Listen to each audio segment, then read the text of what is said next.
अस्सलामुअलैकुम एवरीवन, कैसे हैं आप सब। आज की इस वीडियो में शेयर करने वाली हूँ बहुत ही खूबसूरत सी ये इलास्टिक नेक बेबी फ्रॉक।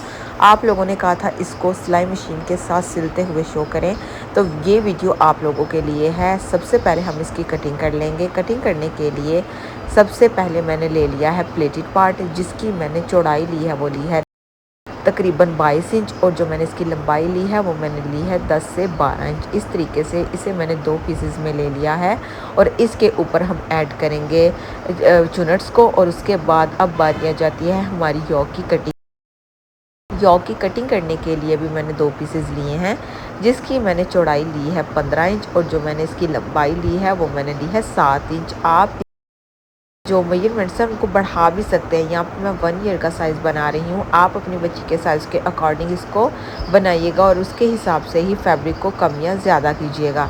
अब यहाँ पे हमने क्या किया, इन दोनों पीसेस को फ़ोल्ड कर लिया। फ़ोल्ड करने के बाद यहाँ पे मैंने ले लिया अलग से 2 पीसेस जो हैं वो स्लीव्स के लिए। स्लीव्स की मैंने चौड़ाई ली है 12 इंच और लंबाई ली है 6 इंच। इस तरीके से हम अपनी यॉक के नीचे से रखेंगे। रखने के बाद जो आर्म होल है उसकी कटिंग करेंगे। हम 5 इंच पे सेम मार्क करेंगे कुछ इस तरह से, और आर्म होल की जो हमारी लंबाई होगी 6 इंच पे हम नीचे से मार्क कर देंगे कुछ इस तरह से, और इसके आर्म होल की कटिंग कर देंगे। जिस तरीके से हम अब गोलाई की शेप देते हुए अपने आर्म होल की कटिंग करते हैं ना, बिल्कुल सेम इसी मेथड के साथ हमने इसकी कटिंग कर लेनी है कुछ इस तरह से। अगर आप इस तरह आर्म होल की कटिंग नहीं कर पाते तो आर्म होल शेपर या आर्म होल टूल की मदद से भी आप इसकी कटिंग कर सकते हैं।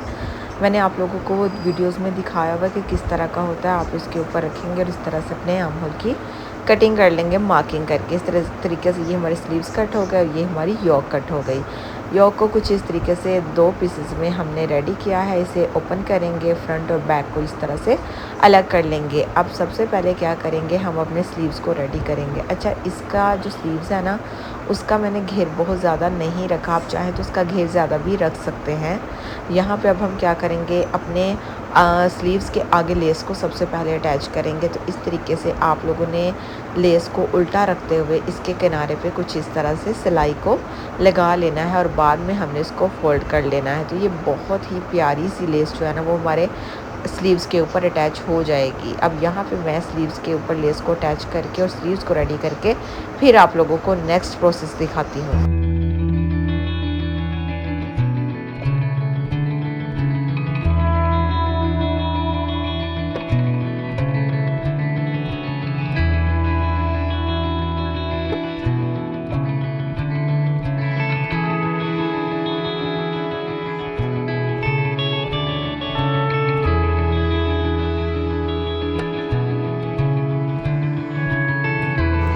कुछ इस तरह से मैंने लेस को अटैच कर लिया है। अटैच करने के बाद अपनी यॉक के साथ हमने इन स्लीव्स को अटैच कर लेना है। आर्म होल के ऊपर रखेंगे कुछ इस तरह से और यूं हमने इसको स्टिच कर देना है। ये बहुत इजी है। जिस तरीके से आपके आर्म होल की शेप है वैसे ही स्लीव्स भी कटे हुए हैं, तो इसके ऊपर हमने रखना है और इस तरह से दोनों आर्म होल के साथ दोनों स्लीव्स को अटैच कर देना है। और जो फिर बैक साइड होगी उसको इन दोनों स्लीव्स के आर्म होल के साथ अटैच कर लेंगे कुछ इस तरह से। ये देखिए, हमने एक यॉक के साथ उसे अटैच कर लिया। अब हम अपनी फ्रंट साइड के साथ भी इसे यूं ही अटैच कर लेंगे। ये देखिए कुछ इस तरह से।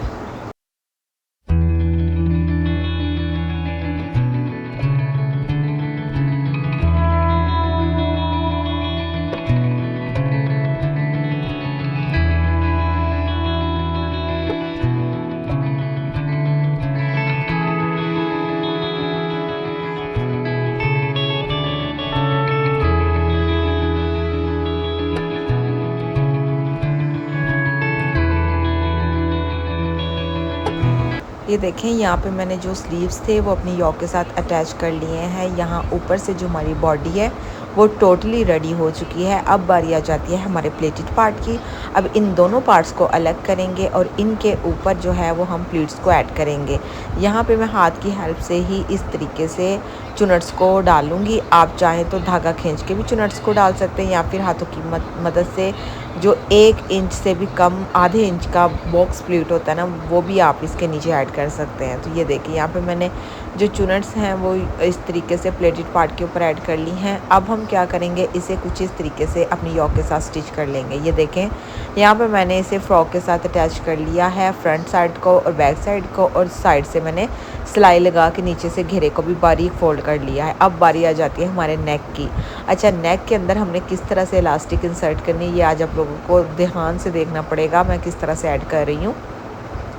यहाँ पे मैंने जो इलास्टिक की लेंथ है वो मैंने ले ली है 15 इंच। इस तरीके से हमने एक दूसरे के मुंह के ऊपर इसको रखते हुए इस तरह से एक दूसरे के साथ जोड़ लेना है। आपने सिलाई इतनी पक्की लगानी है ना कि ये खुलनी नहीं चाहिए, ठीक है। अगर आपको ये मुश्किल लगे सिलाई लगाना इसके ऊपर, तो आप सुई की मदद से भी इसको पक्का कर सकते हैं। इस तरीके से मैंने इसे स्टिच कर लिया है, ठीक है। ये देखें कुछ इस तरह से मैंने इसे रेडी कर लिया है। अच्छा, अब हम क्या करेंगे, इसे अपने नेक के अंदर इंसर्ट करेंगे। जो मेरा मेथड था, जो सबसे पहले मैंने आप लोगों को सिखाया था, वो ये था कि पहले आपने इसको ऊपर से फ़ोल्ड कर लेना है, जिस तरह से आप शलवार का नेफ़ा फ़ोल्ड करते हैं, और बाद में इलास्टिक को इंसर्ट कर लेना। तो वो प्रोसेस ना बड़ा लंबा हो जाता है, इस वजह से मैं साथ ही इसको फ़ोल्ड कर लेती हूँ और साथ ही इलास्टिक को इसके अंदर रख के किनारे पे सिलाई लगाती जाऊँगी। यही मेथड होता है मेरा ट्राउज़र में इलास्टिक डालने का, और यही मेथड होता है मेरा नेक के या बाजू के अंदर इलास्टिक डालने का। तो ये मेथड ना बहुत इजी रहता है और इससे सफाई भी बहुत आती है। तो इस तरीके से आप लोगों ने इलास्टिक को इसके अंदर रखते जाना है, साथ साथ खींचते जाएं, कपड़े को थोड़ा सीधा करते जाएं और इसके अंदर इलास्टिक को इस तरह से इंसर्ट करते जाएं। ये बहुत इजी है, आप लोगों ने इसको इसी तरीके के साथ ऐड करना है। अगर आप लोगों के लिए ये मेथड बहुत मुश्किल है तो आप ये कर सकते हैं कि आपने इलास्टिक जो है वो बाद में डाल लेनी है। ऊपर से इसको फ़ोल्ड करने के बाद थोड़ा सा रास्ता छोड़ लीजिएगा और उसके बाद इस इलास्टिक को इसके अंदर ऐड कर लीजिएगा। कुछ इस तरीके से अब हम इसको मशीन के साथ ही नेक के अंदर ऐड कर लेंगे। तो यहाँ पे मैं इसको रेडी कर लेती हूँ।